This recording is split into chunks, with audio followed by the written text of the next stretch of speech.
ಅಯ್ಯೋ ಅಯ್ಯೋ ಅಯ್ಯೋ, ನಾನು ಅವಾಗ್ಲೇ ರಾತ್ರಿ ಬಗ್ಗೆ ಕೇಳೋದಕ್ಕೆ ನನ್ ಮೇಲೆ ಕೋಪ ಮಾಡ್ಕೊಂಡ. ಆದ್ರೆ ಇವಾಗ ನೋಡಿದ್ರೆ ಇವನು ಎರಡೆರಡು ತಟ್ಟಲ್ಲಿ ಊಟ ಮಾಡಕ್ ಹೋಗ್ತಿದ್ದಾನೆ. ಅಲ್ಲ, ಇವನು ಊಟ ಮಾಡೋದೇ ಉಂಟಂತೆ, ಅದ್ರ ಬಗ್ಗೆ ನಾನ್ ಕೇಳಿದ್ರೆ ಏನ್ ತಪ್ಪು? ಪುಣ್ಯವಂತ ಪುಣ್ಯವಂತ, ಆ ಪುಣ್ಯ ನಾನ್ ಮಾಡಿಲ್ವೇ? ನನ್ ಕರ್ಮ. ನನಗೆ ಊಟ ಬಡ್ಸೋಕು ಯಾರು ಇಲ್ಲ, ನಾನೇ ಬಡಿಸ್ಕೊಬೇಕು, ನಾನೇ ತಿನ್ಬೇಕು.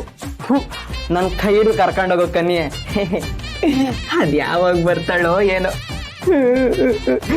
ಕಷ್ಟನಪ್ಪ, ಕಷ್ಟ ಕಷ್ಟ. ಈ ಬ್ಯಾಚುಲರ್ಸ್ಗಳಿಗೆ ರಾತ್ರಿ ಅಂದ್ರೆ ತುಂಬಾ ಕಷ್ಟ.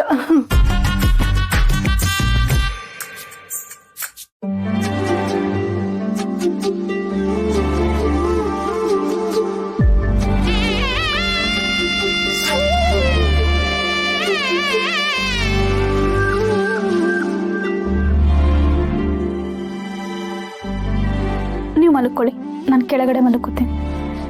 ಲಡ್ಡು, ನನ್ನ ಬಗ್ಗೆ ಚಿಂತೆ ಬಿಡಿ, ನೀವು ಮಲ್ಕೊಳ್ಳಿ.